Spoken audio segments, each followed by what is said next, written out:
Just watching lecture and not practicing. आप में से खूब सारे बच्चे ऐसे हैं, मैं अगेन है ना, मैं अज्यूम नहीं कर रहा हूं, मैं बच्चों से जो बातें करता हूं मैं उसके थ्रू ये सारी बातें बोल रहा हूं।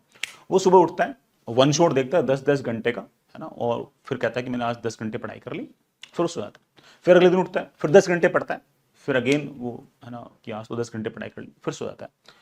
फिर वो एग्जाम देने जाता है, तो इट इज समथिंग लाइक कि ना उसने पूरे साल भर स्विमिंग है ना वो यूट्यूब से सीखी, वीडियोस के थ्रू उसने स्विमिंग सीखी, और अचानक से वो इंडियन ओशन के अंदर कूद गया कि आज तो मैं इंडियन ओशन पार कर दूंगा, ऑफ कोर्स वो डूब जाएगा। तो जो साइंसेज है, मैथ्स है, ये इस तरह के सब्जेक्ट है कि उसके अंदर आपको पेन चलाना ही पड़ेगा।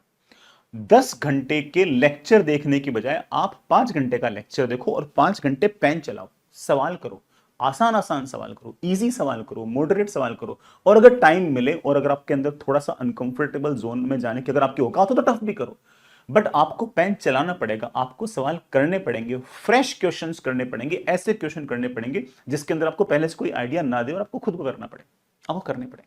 सो do as many as possible as question along with lecture. For example let's say कि मैंने किसी बच्चे को है ना एंगुलर मोमेंटम किस तरह से लिखते हैं ये सिखा दिया, और एंगुलर मोमेंटम कंजर्वेशन कैसे करते हैं ये सिखा दिया रफली 1 घंटे के अंदर। तो अब उस बच्चे की जिम्मेदारी है कि वो अगले 1 घंटे के अंदर एंगुलर मोमेंटम कंजर्वेशन पे कम से कम 25-30 सवाल लगाए, तब जाके उसको समझ में आएगा कि एंगुलर मोमेंटम होता क्या है, कैसे वो एक वेक्टर क्वांटिटी है, कैसे उसका कंजर्वेशन है। कंजर्वेशन हर कहीं से नहीं कर सकते, सिर्फ और सिर्फ वहां से कर सकते हैं जहां से टॉर्क की वैल्यू 0 होती है वगैरह वगैरह। और वो सवाल करते वक्त अगेन 1-2 गलतियां करेगा, और जो गलतियां करेगा तो और समझेगा कि हाँ यार उस टाइम पर सर जो पढ़ा रहे थे उसका अर्थ ये था।